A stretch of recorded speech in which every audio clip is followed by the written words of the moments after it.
everyone, and welcome to April's edition, April 2016 edition of the Variable Podcast. This episode, I guess, we'll call it the Overload Podcast, because this is a lot of news to talk about here. I'm joined with Marshall and Diego. Hey-o. Hey. Yeah, we just got back from watching the Ratchet Clank movie, and we will share some... we don't really need to do that. Oh, well, we need to talk about that just for, very briefly at the end. So, anyways, this, as I said, the Variable Podcast is what we're going with the name for right now, but, change the name up every episode because the Variable Podcast kind of planned words, I guess, so to speak. But, anyway, so getting into it at the beginning of April, there was the War Thunder on April Fool's. There was the War Thunder April Fool's event with pirate ships, so... Which everyone now knows about because it's been... Yeah. It's pretty old, but let's say, what did we think of, how would it be ranked? I know in our stream that we did, me and Diego did. It's been, I think, everyone's favorite April Fool's thing. So, it wasn't really well received. I think maybe part of it's because of the fact that it was a pirate thing, that everybody's like, whoa, and everyone was already really waiting for ships anyway. But this was just an amazing teaser. It's really cool, too, because it's something that both the PlayStation 4 players and the PC players got at the same time. Mm-hmm. Yes. So, yeah. Next up, Star Wars Rogue One. Trailer came out for that this month. So what do you guys think about that? I don't know, have you seen it? Yeah, I saw it. I actually saw it before Carl did, which I was kind of surprised. So... I actually had to tell him it came out. What I thought of it, Carl had to fill me in on when it actually took place. I had no idea it took place, in the original trilogy. Before the original trilogy, but after the Clone Wars, yeah. But I didn't know that, and because I'm not the biggest Star Wars fan in the world, I've seen all the movies. I enjoy the shows that they produce, etc. And I'm pretty excited. It's not number one on my bucket list or anything like that. I'm not most excited for it, but it's something new. I'm definitely gonna go see it. Yeah, I think it's cool because it kind of goes away from the Jedi thing. It's almost like it's obviously not the Clone Wars, but it's kind of like Star Wars, the Clone Wars type of thing made into a movie with just a different time period on it. So it's more about the battles and kind of like the soldiers, these main huge conflicts, which I think is pretty cool. And I also think it's really great because I don't know if we'll see sequels to this, but it will fill that gap between the next episode because already the episode 8 was going to be 2 years. But I recently, a month ago or so, maybe a little more than a month ago, they announced that it got delayed a bit more. So I think now it's about a year from now almost. So yeah, it's pretty big wait. So this should help, decrease that time. Get something else there for fans to enjoy. But I I'm definitely feel like Carl should have been here to put his input because that would have been very nice. I'm sure he would have a lot more information than I did. So, Marshall, I know you have to say something about the casting. What do you think about the casting? Oh, yeah. It's got, I don't know his name. David something. 1 second. Wow, that's amazing. It has David something. It's got David something. Movie. Okay, I'm looking it up right now. The power of the internet. We're so great at this. We're so prepared, guys. Okay, it's Donnie Yen. Donnie Yen. Yeah. He is a badass ninja man. He's in the IP movies, IP Man movies, 1, 2, 3, 4 of them. And he was in the newest Netflix Crouching Tiger, Hidden Dragon movie. Wait, that's new? Yeah. New to Netflix. Well, I'm assuming there was an older Crouching Tiger, Hidden Dragon movie, though. Because I don't know anything about I've had the soundtrack. It could just be new to Netflix, or it just could be a new movie. I didn't watch it. So...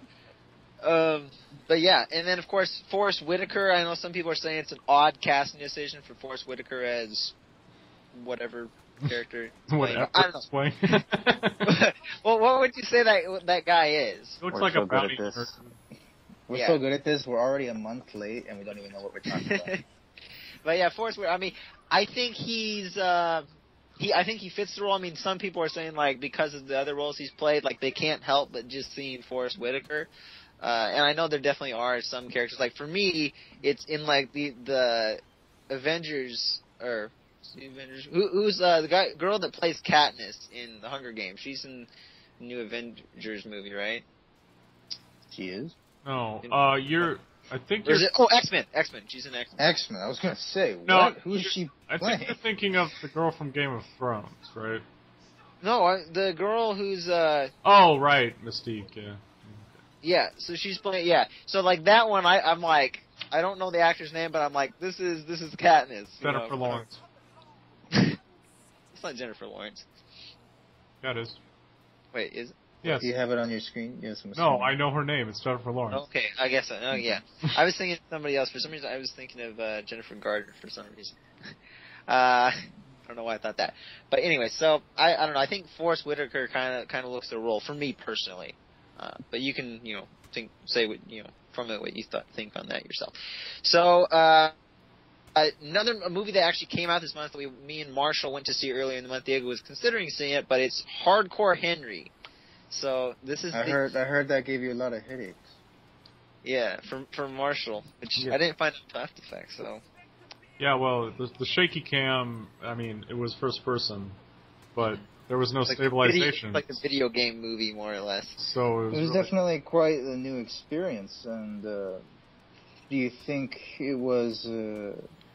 Would you call it like a one-hit wonder or something that deserves more of? Well, I liked it, but I don't really want to see another one. Okay, so it's just kind of like a one-hit wonder sort of thing? Well, I wouldn't even really call it a one-hit wonder. I think it's pioneering something new that could. I mean, it's not really revolutionary by any means. I know, like what I mean by that, of course, not really that. It's magnificent. I'm just saying that, like, but of course, it's something that's unique and you haven't really seen. Yeah, I mean, it's definitely that. And coming in, I had fairly high hopes for it. Even though I had nothing to base that off of, but I was like, well, I think this could really be kind of cool. And obviously, going in, you don't expect much story, but there's kind of like some stuff setting the scene to explain what's going on. So, but yeah, I think the only problem with this going forward would just be they would need to smooth out some things if they ever tried to make another movie like this, because although I never started feeling sick, like feeling nauseous or getting a headache or anything. However, during like some of the action scenes, particularly when Henry was running, the camera was very shaky, and I think this would have been a perfect place to use 48 frames a second, just like the Hobbit movies and whatever would, just to kind of smooth that out. And I still think even at like 48 frames, that might be not enough to eliminate all that shakiness. But because like in a video game, there's camera sway, but it's not like that insane, So I think they could have benefited from a higher frame rate, and maybe there'd probably have to be other techniques to pioneer as well. Yeah, well, the reason I liked it was because of the story was pretty good. Yeah, the story was actually was surprising. But if that story element there with like the characters wasn't there, it wouldn't have been. Like, the gimmicky nature of it wouldn't have been as... Yeah, because it's fairly cheesy, but it's like... we'll just say this. So, Jimmy, he's like the main supporting character in this movie. And if you go see it, we won't say too much about it, but Jimmy makes this movie. Definitely. Like, fantastic. I almost think he should get some sort of an award for like an acting award for that. Even as goofy as it was. I like the actor too. He's one of my favorites. So. Yeah. So very interesting plot. Good. An amazing finale too. This movie it hit all the beats just at the right moment, perfectly. So I have like one question, like just because I didn't get to see it, but did Henry talk? No, he did not. Okay, I was curious. I don't know how much the trailers really showed off about what the movie was, but there's a reason for it. It's not like some video characters in like RPGs and video games where they're completely mute. There's like actually reasoning for why he doesn't talk. Which was? I'll just say it's not really much of a spoiler, but he's basically a cyborg. Well, we know that. Yeah, they didn't initialize his voice box. But yeah, that's basically. Oh, okay. Yeah, that's it. So yeah. and there's this big plot like that starts from like the very beginning and just gets right into it. So, but yeah, definitely not necessarily a movie that you should, like if they make more of them, I won't say go out and see all of them because they're amazing, but just this is a movie I think you probably should see just because it's a very unique experience and they may not do much more of this. So. Next up, we had 2 betas this month, actually 3 betas this month, Battleborn, Doom, and Killstrain, and I did a video on both Doom and Battleborn, so if you want more information, you could go watch those 2 videos. But in short, Battleborn I actually liked quite a bit, although I'm just going to run over a couple things that I didn't put in the video, either because I forgot or in an interest of time. One of the things, like, in the beginning, I did mention that the game does need a tutorial when the full version comes out, which I think it actually... We're recording this on the 3rd, because we wanted to wait for the, combination of factors, but I think it actually releases today, or did release today. But at first, getting into the game, it was kind of confusing, like, the reaction that you get is like, I don't know what's going on, but it looks awesome. So they need some sort of a tutorial, as I said, just to kind of smooth that out, ease you into it a little more. And I started in the single player hoping that would, ease me in better, but it didn't really help at all. It was still very confusing. Also, in the video I didn't talk much about how the gear system works or the card packs work. First, as far as the gear system, one of the things that I was talking about gear, I mentioned an in-game economy, but I didn't really elaborate on that. And the in-game economy, other than just like going around and buying the turrets and the minions, which I did mention, but you can also spend the shards on like loadout packs that you bring into battle to give you buffs, and you can spend the shards to unlock those buffs within the match. But what the card packs do is they unlock that gear, and they drop at a fairly reasonable rate, and you can buy them with real money, but it's nothing that's really going to give you an edge. I mean, all the Battleborns. Well, I did say in the video that all the Battleborns are in the game from day one. However, I did find out that that's not necessarily the case. They aren't going to be charging individually for other Battleborns, is what they've said right now. But there is I think 4 more Battleborns, maybe 5, coming in the season's pass though. So yeah, not quite. But I think that the diversity, none of them are really going to be OP. And the diversity that they give you to start out with, or just into the base game, is actually quite good. So that's and also the leveling system is more streamlined than traditional MMO or MOBAs. So it's not as confusing. It's definitely more simplified. You have 2 options, and but I actually I think it kind of benefits from this. But you can actually get mutation slots to modify those. And yeah, I don't know. I think it does. It produces pretty good class synergy. Initially, I didn't think that as much, but there's pretty good class synergy in that game, as well as other games like Overwatch. And people compare them to Overwatch, but Overwatch is not really, a MOBA. It's just an arena, battle arena thing, because you're not using minions. You're just player versus player with objective-based gameplay. So. But also, yeah, the Overwatch beta is coming up, so I'm going to be getting into that. So, Diego, do you think you'll be able to maybe try that out with me, or do you not have enough? I don't know. Yeah, probably not. I'll probably just do it on my own, but I've been pretty excited for that game, so. And Marshall, I don't know if it should be coming, the open beta should be coming to PC as well, so I don't know if you wanted to try that out. I think it's already, I don't really care. Yeah, okay. I don't have the time. Yeah, so okay. Well, I'll definitely be covering that a little bit. And then on Doom, I'm not really gonna say much else about it except for the fact that it's, as I said in my video, it goes back to the old school first person shooters, and while it's kind of nostalgic, It doesn't necessarily bring anything new to the table, and it's kind of simple. And in short, I had my fill of it in just one play session. I got into it the night the beta opened, and I played maybe like 7 or 8 matches. I spent about an hour playing the game. They're pretty quick matches, about 5 or 6 minutes, but played the game for maybe a little over an hour, and that was just all about, I mean, given it's a beta, but still, I don't see much more in it, so multiplayer is probably not a strong suit. And then, next up, yes, I'm talking about a lot of stuff, but after this, these other guys will, you guys can speak, but I'm locking you guys off. You're doing fine. My time. But yeah, Killstrain, though. I was hoping that maybe even Marshall could have played this as well today. I believe it's a PlayStation exclusive. However, it's limited access right now, and I believe they're planning on launching sometime this early May. But I didn't get into it as early as I was able to, and I probably should have, because I tried getting into it today, this morning. I think I tried 3 times today. And the peak times, prime time, when everybody's online, is between 5 and 9. They even specifically state that.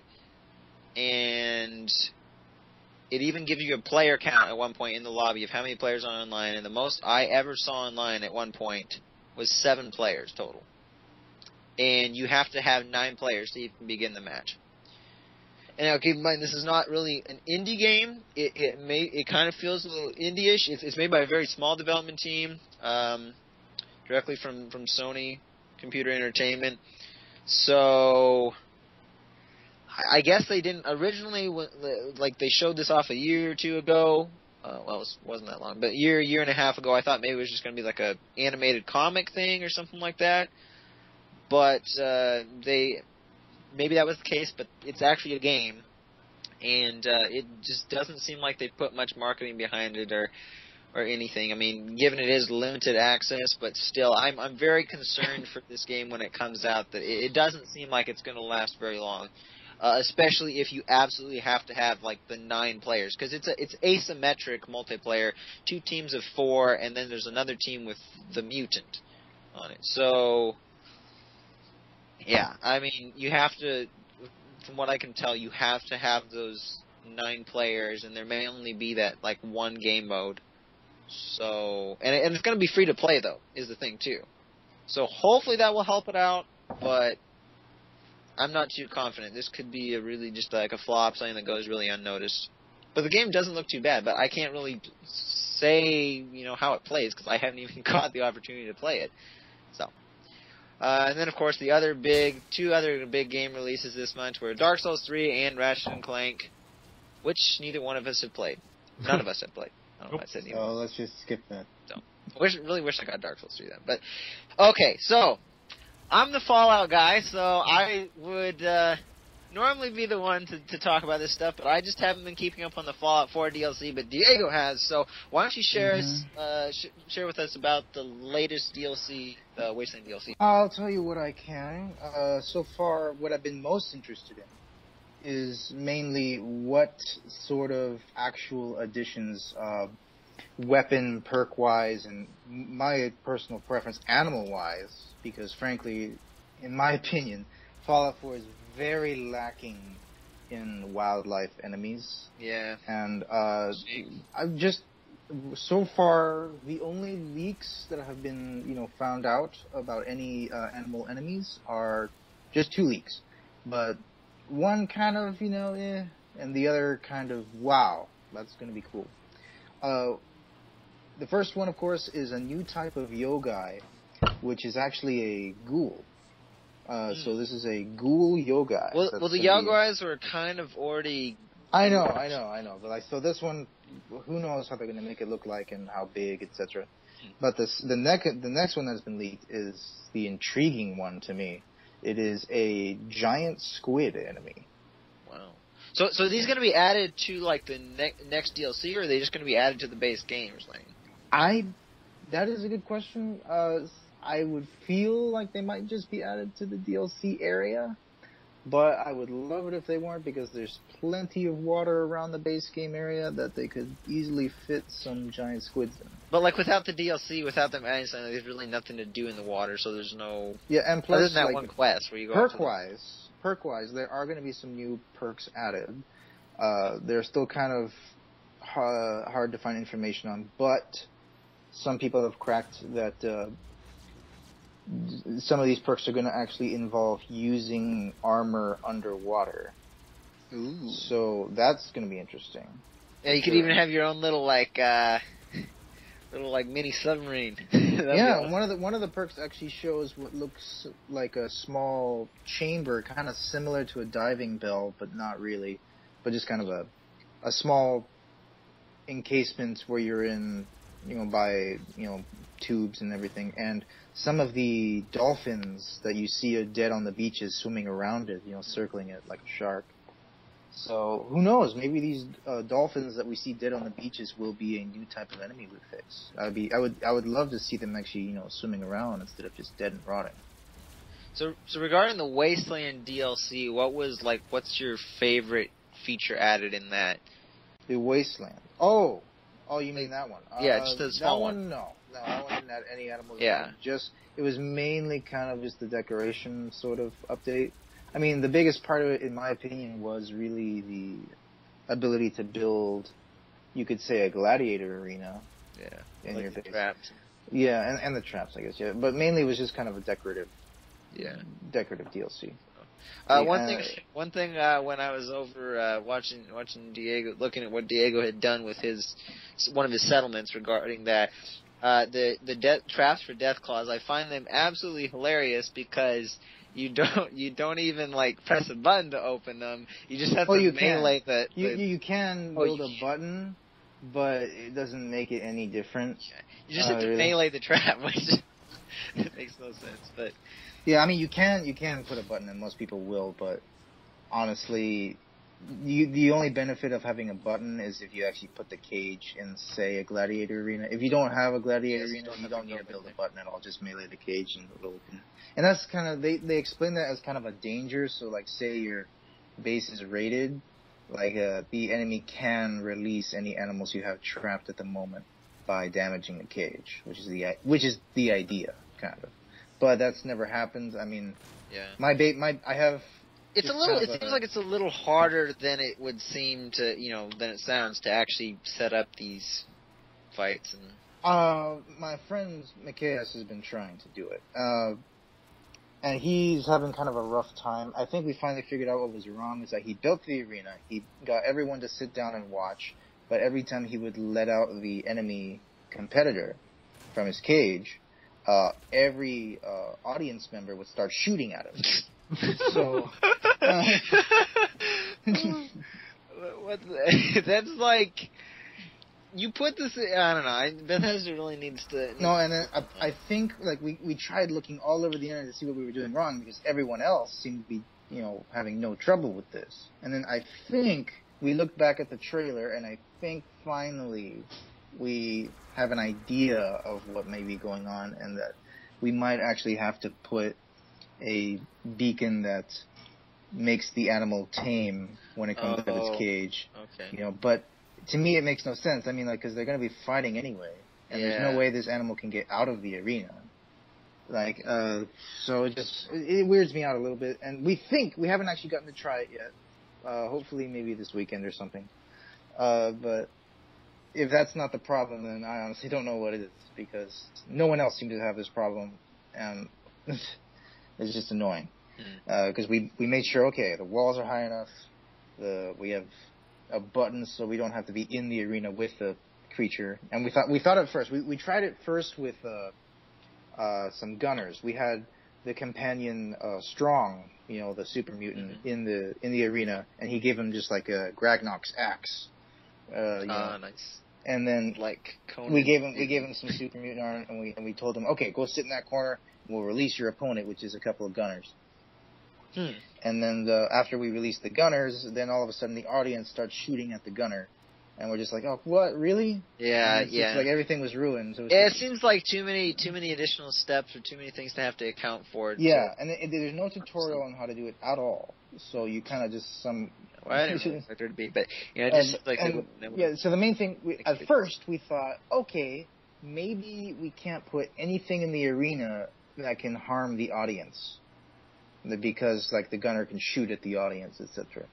So we thought, okay, maybe it has to be an animal or two of our settlers fighting. And then we tried putting strong against the yo guy, and then no, same thing happened. The audience shot at the yo guy. Then we had to finish it off. So now we're our last thing that we can think of is putting this beta wave emitter to calm the animal down as we let him in. So if you guys haven't tried that yet, though. No, we haven't tried it yet, but we're hoping this works. If it doesn't, leave a comment below, because this is frustrating. What in the world is going on? Yeah, if anybody listening knows how to do this, please help us out. Or help me out. Or help him out, yeah. I mean, I'm going to probably try it sometime, too, so it might be helpful to know. But, on top of that, also, next, but, if you guys get it to work, or you guys don't get it to work, you guys will be able to find out on the next episode of the podcast. So stay tuned. Stay tuned for a month. Yeah. So, if not more. Yeah. Or we could just update you in the comments section. You want to hear about old news? Wait a month. So, okay. Moving on. From Blizzard this month, World of Warcraft vanilla server shut down. It goes by the name of Nostalrius. Wait. Okay, I don't know anything about this vanilla server. This was a server for the base version of the game, which everybody loved, and I don't know. I'm not a big World of Warcraft fan, but I know, most people know very well that the World of Warcraft community has been kind of dwindling down over the past few years, because like the last several expansions they released, fans just didn't like them as much. It just changed the game too much. But people liked the base version of the game that Blizzard created, and up to like the first or second expansion. But then after that, kind of interest started falling off. But Blizzard is like trying to dictate the terms, like, oh, this is the game we're making, and you're gonna like this. You have to like this, And they're at this point, this server, it wasn't even like Blizzard wasn't paying any money to run it. It was a private server for their game. But they shut it down anyways, for people just wanted to play, and there's so many people, like, ranting about this on YouTube. So, what was the reason for them shutting down? Did they say at all? They did not. It's just basically, like, they want people to play the game that they want them to play, and, like, why can't you just let these people be happy with the game that you originally created? They love it.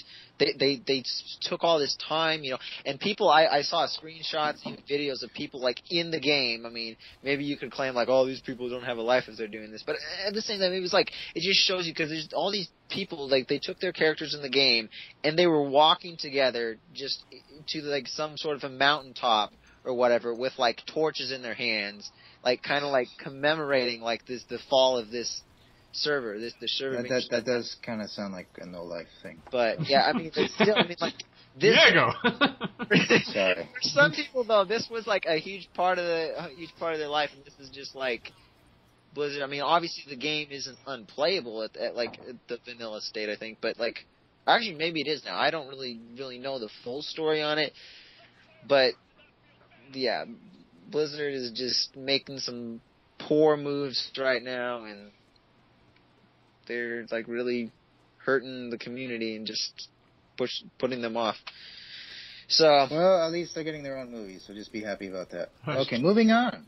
Okay, that looks good. So also speaking of MMOs, or pseudo MMO, as I like to call it, Destiny got a new update in this month. It did? Oh wait, no, it was last month. We're in May. No, last month. Excuse me. I normally try to do this towards the end of the month, but we waited a little longer this time. So, it added Chroma Gear, right? Which is like... Yeah, I didn't expect it, like, to be that big. And for me, I just kind of thought it was, it's just an update, Yeah, this was actually a pretty big update, though. Yeah, it didn't seem it, because it was only, like... Pretty big to me. Like, it seemed like 2 gigabytes or something. Like, I didn't take it as too big of a deal when I actually got into it. 1.8, something like that, 1.7. Yeah, when I got into it, it seemed like, wow, they squeezed a lot into, like, this much space, I guess. Well, I don't know if it's... I feel like it's like the amount of space is a pretty reasonable. It seems realistic. Just how much compared to other like small updates that they've done, like this was actually a pretty big deal. Yeah, I think 2 new strikes and 1 new raid. No, not a raid, but it's a new gladiator difficulty arena, and basically just a new enemy, new stuff to win. I haven't done too much of it, basically just because it's a lot more fun to play with friends than just by yourself. But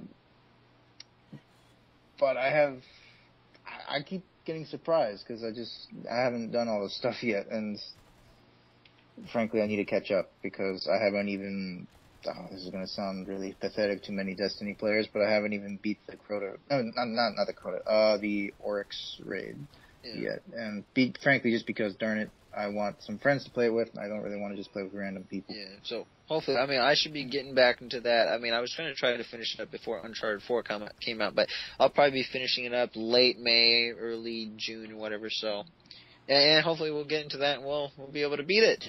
So. Well, yeah, you still need to beat the Vault of Glass, but that was the most bullshit. Annoying one out of them all. Because I'm going to be doing a Destiny versus the Division video coming up this month within.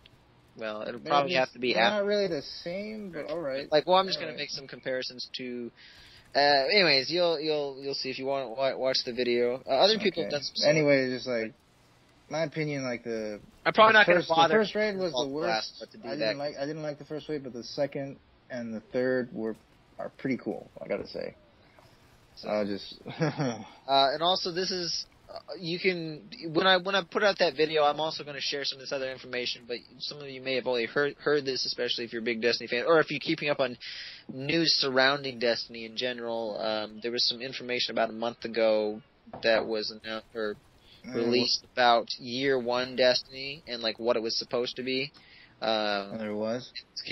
Well, I guess I'll just share it real quickly here. But basically, the Taken King was supposed to be in the base game, when it ships. So they cut the game in literally in half. I mean, that doesn't mean the story would have been exactly the same because one guy, I think it's B. Dobbins or whatever, is the Batman Robin type looking logo thing. But anyways, he did a couple videos on it, this particular issue. I would strongly encourage go watch that video if you want to hear more about it. He talks about it in depth, but. Yeah, it's just really disappointing, man. But it stings. And some people are, I don't know. For me, I didn't have to pay much for it, so I'm okay with it. Yeah, people that had to pay you didn't get stung at all, pretty much. Well, I think it was really, maybe not shady, but dirty business move for them to do that. But I don't really feel like from what you said, it doesn't really feel like they meant to do that. Well, it's possible even that the Crota stuff was supposed to be in the game as well.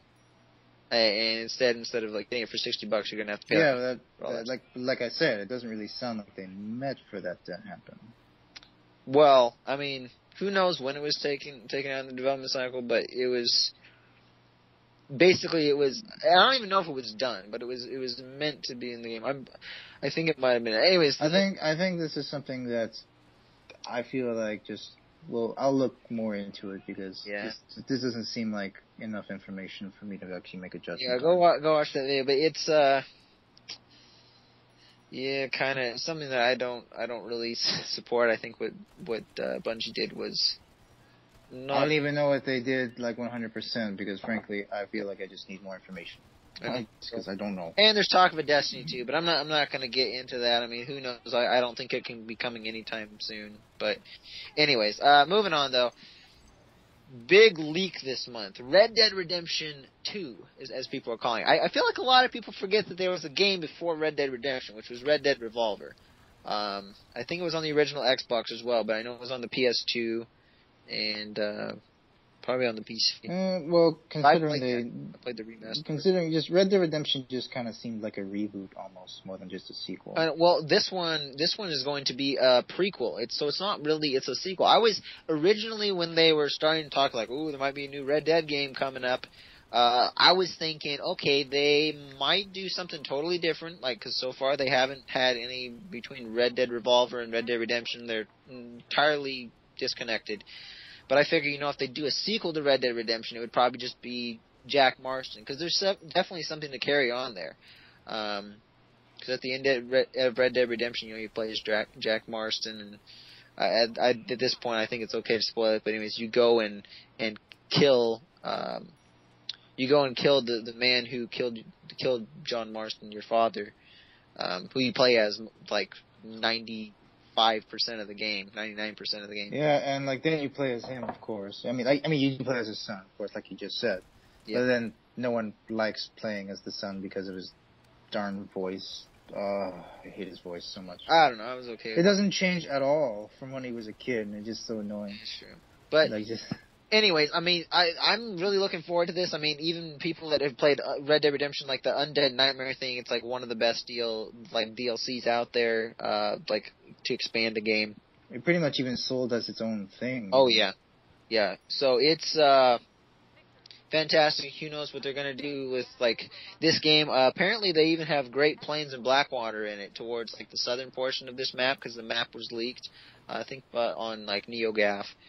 And, yeah, so it's going to use a tiny bit of what was in Red Dead Redemption, but it's probably, I mean, I would be fine even if the map's the exact same size, because Red Dead Redemption's map was plenty big enough, but I think it was perfect. Like, Red Dead Redemption is easily like a game of the decade contender, in my opinion. Yeah. Most people would agree with that. But, unfortunately, people that only play on PC never got to experience that game, like Marshall. I know you never got to play it.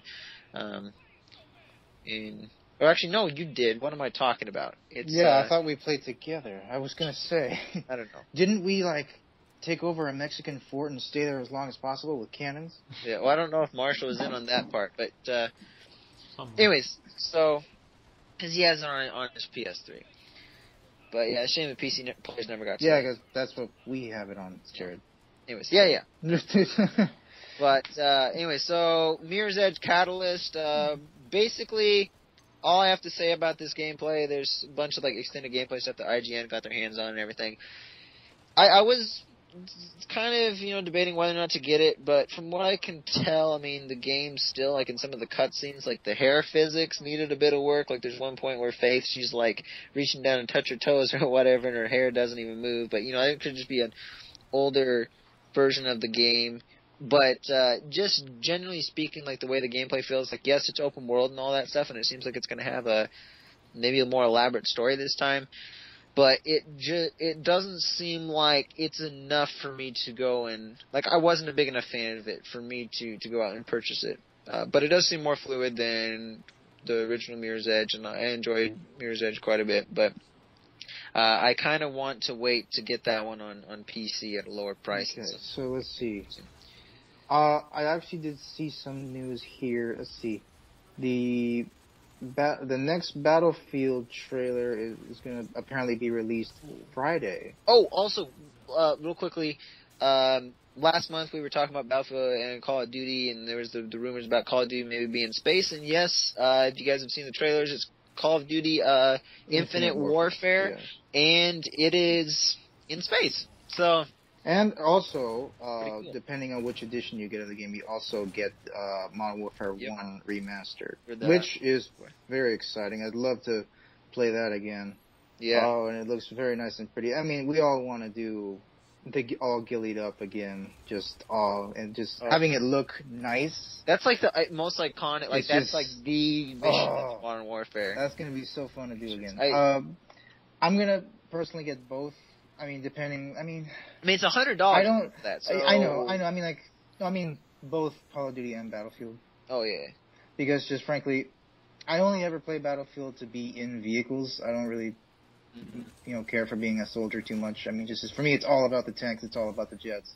Yeah. It's all about the helicopters. I do think without that, like Battlefield, with the size of their maps, it's a bit it is a bit big and slow. But yeah, and for me, it's just like it's so annoying just to have like a very high caliber rifle and just still have to really nail him in the head. So what did we figure out about? It's hard. Like what I figured out about Battlefield 4, I the big rumors whether it was going to be World War One, I have my doubts. I think it's just going to be the continuation of the So last one. there's no real confirmation of what time period it's in at this point. Not 100% that you could like really stick to. I personally don't think it is because because it's if it plays like normal battlefields do, it really is going to be absolutely nothing like World War One, because World War One, as we all know, was trench warfare. Vehicles were very, very unreliable, and frankly, a 3-foot ditch could knock out a tank in World War One. So it's just, and literally, like if you look at World War One tanks, they had like little training wheels in the back, like literally, like it looked like from an old wagon. It's just so funky looking, and they wouldn't have any real powerful main forward armament either. So it'd just be like a weird APC. So it'd just be a whole mess of things, because these were just prototype weapons that really weren't the most effective things on the battlefield. So it'd be a weird thing they'd have to get on. Air combat, it started there, so they could do that. They could do air combat. So, that's what I would want to see if they did World War One. However, it's almost too disconnected from the rest of the game is the problem. So because there's not.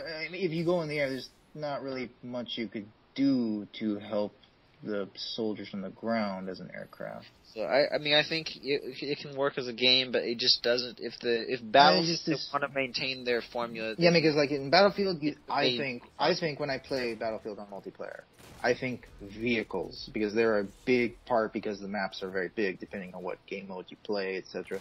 So, because there's a vehicle for every role. There's anti-aircraft vehicles.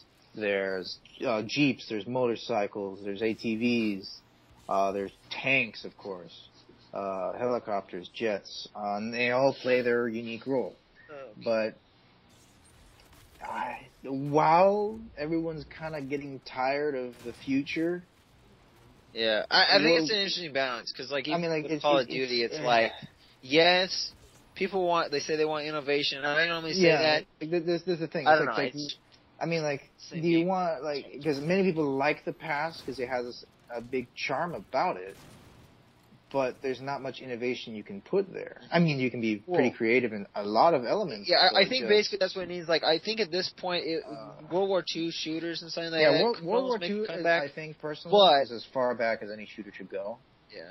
But at the same time, going forward, I see the thing with going forward, and you can obviously Call of Duty. It's still going to feel like Call of Duty, even though it's in space. Yeah, I'm not sold on it at this point. Still, I'm not going to still go back in and buy it, because I think it's just different theme and everything. But I think they are maybe heading towards in the right direction. At least it's evolving, and they're. One thing that I did like when I actually did look at the Call of Duty trailer was just like this jet that I saw him get into. I don't know if it was like a fighter craft, like space fighter. It was a space fighter. But I don't know. There was this one particular one in the trailer that it might have been the enemy's fighter, but I really wanted it to be the one you were flying, but it might have been the enemy's. But it goes into a vertical climb, and obviously, it had kind of a futuristic F-22 look, but I can see this is obviously kind of a scramjet because it's going really fast and practically into space. I don't even know if it's 100% in space. It could have just been high orbit. Well, I just had this crazy idea though. Let me finish my idea first. But so then I see in this particular scene, you see for about 3 seconds, or no, maybe less, just this aircraft with forward swept wings, which are just, I love them so much. It looks so sick, but, they're not too common today.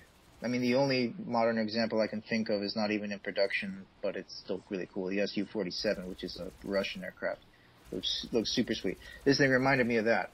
But it has a super agile shape, but it's not too stealthy. So I think, okay, well, this is not really something that's going to be built. But then, all of a sudden, this fighter surprises me where the wings close in, and all of a sudden it has a super stealthy shape, and I'm like, oh, that's sick! Oh my gosh, that like really, like just made my day right there, because it just gave me like a whole new idea. And I want to put on paper everything I have in my head now. Crazy idea I'm gonna throw out there, just real quick: Call of Duty with space battle. Yeah. There was actually a sequence where like you seem to actually be dogfighting in your jet in space. Well, like in multiplayer though, like that. In multiplayer, I don't think so. I mean, because it doesn't seem like the style. Okay, so the big topic this month, so we got to move on now. But throughout, I don't know if you guys have been keeping up on it too much, but PlayStation Neo. I already did a video on this, but PlayStation Neo, man, and this was before it was called Neo. This is like the in-house name for it. But we even have the specs revealed for it. So it's going to have a higher clock speed, an upgraded GPU, and it's going to have higher memory bandwidth. So that it's basically what we kind of thought, and 4K support. So just a more beefier version of it. And in my video, I was thinking like, okay, they would maybe have, or maybe I didn't say in the video, but I have comments. There was some guy I was trying to, he spoke broken English or whatever, or just some, I don't know. It was hard to understand him, but I tried replying to him, and I kind of have a string of comments that I replied to, and you can read some of the stuff that I said in there as well. But what it sounds like is, I was speculating that maybe this version of the PlayStation would probably be more expensive, like $500.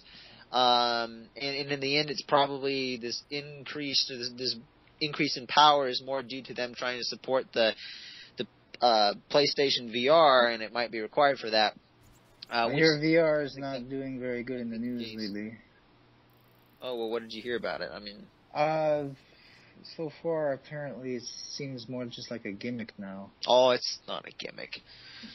People are trying to say that they don't know what they're talking about. Like this, it's for real now. Like there's so much support at this point. It's just something that, I mean, we all know it's not going to be too cheap, at least right now. And well, yeah, I mean, this is like the actual beginning of the real thing. Yeah, like it's not going to be like commonplace. I mean, yeah, we have the like $10 like Google virtual reality, but like this is like this is the dawn of VR. It is actually beginning for real. Yeah, now. Like right now though, just like the way it's starting, it just seems like the rich man's toy.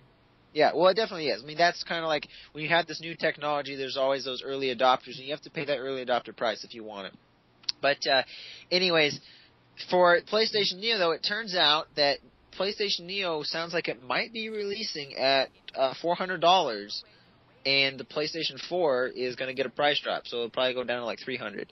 So that's cool. Maybe not $300, but probably $350. I don't know. I would assume probably $300, since like the PS4 sounds like it would be, quite a bit more powerful. But this is like, I said before they would have to develop different versions of the game, but I don't know if this is going to mean different discs, like with different box, like cases for the games, if there's going to be a PS4, PS Neo box or a PS4 box. I think it's probably just going to be the same disc, but there's just going to be like a different, there's just going to be basically two versions of the game on one disc, or just like more stuff that, like if you have the PlayStation Neo, it unlocks the extra, set of code, whatever allows the game to run, better graphics, better frame rate, better whatever, more different effects.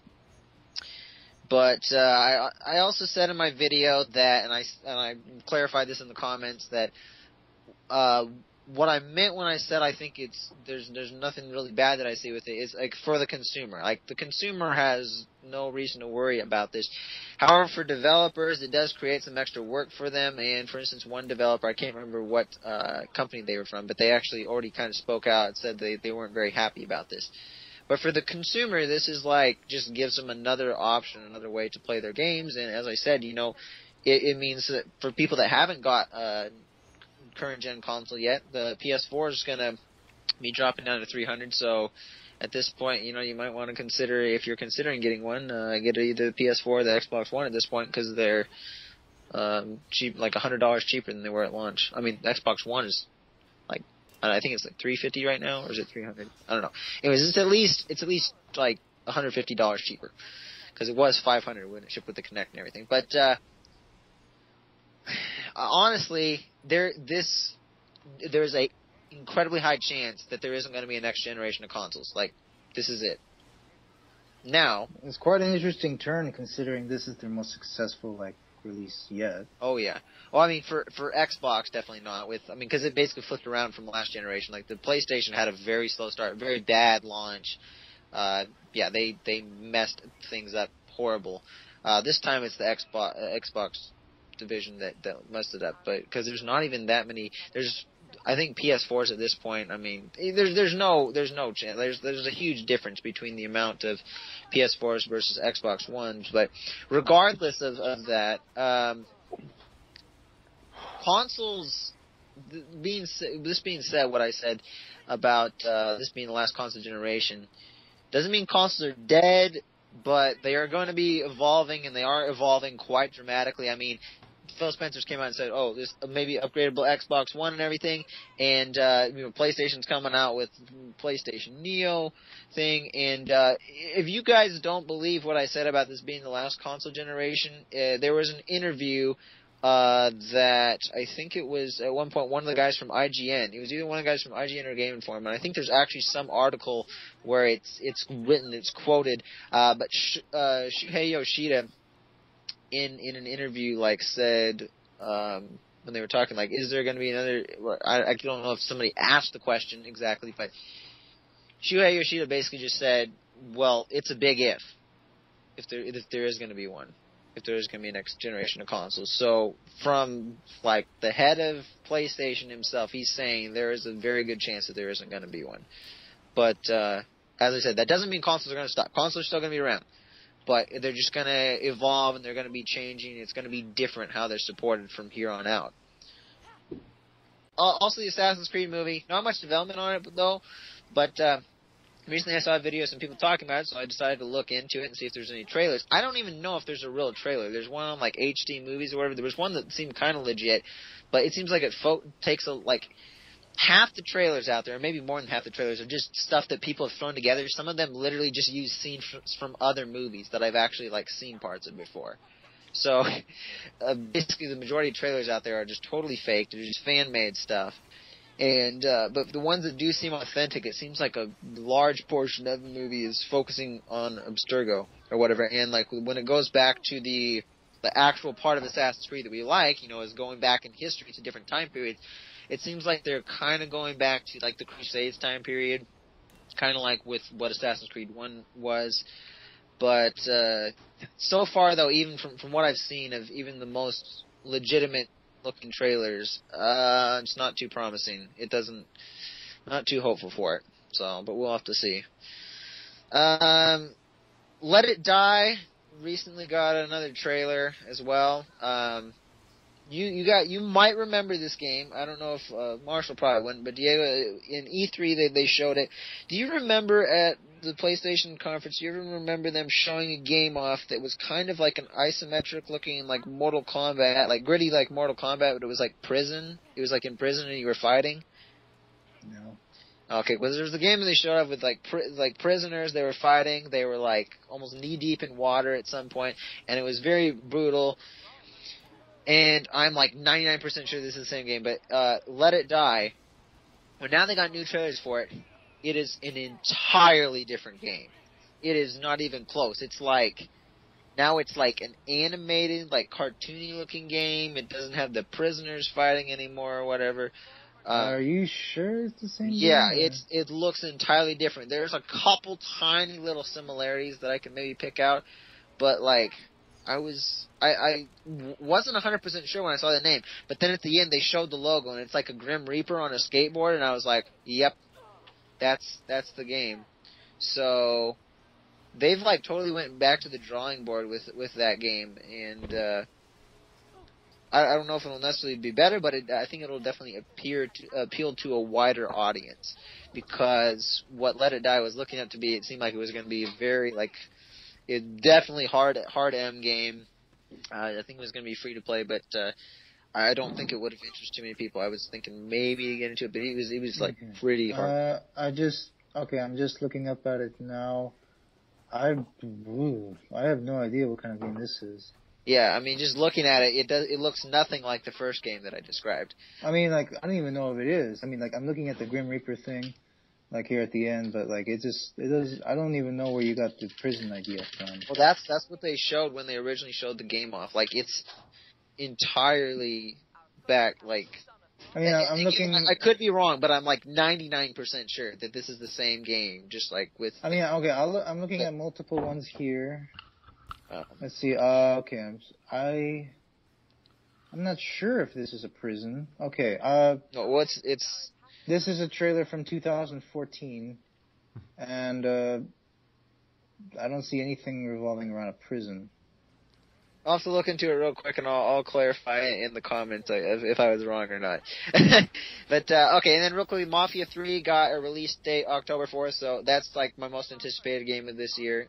Looking forward to it. And then the final thing is about GameStop. Apparently GameStop is going to start publishing some actual games. So we can kind of talk about that briefly, like what we think about it, what are the connotations of that. Is that going to be a bad thing? Because it's kind of like sketchy there. You know? Why is it a bad thing? Aren't they allowed to do that themselves? Well, okay. I'll just phrase this in one sentence. GameStop owns Game Informer. So They control too much of the market. Yeah. Oh, okay. Because if you own the press and the product, like... Oh, I see. There could be extremely biased coverage just to sell games. Yeah, okay. So, but as far as we can tell, it's not, you know, the like big other games. It's going to be games that only GameStop is. I don't really know how it's going to work exactly, but we'll see in the future. And you know, this is just this huge bias. That because you know, if Game Informer's doing reviews of these GameStop games, well, hey, it's in their best interest to make the game look good, to ship more copies. So huge bias in there. So if they actually do go through with this, I would either expect one or two things. I would expect Game Informer to just not cover them and be very clear, like being like, hey, we're not going to cover these games because it's unethical.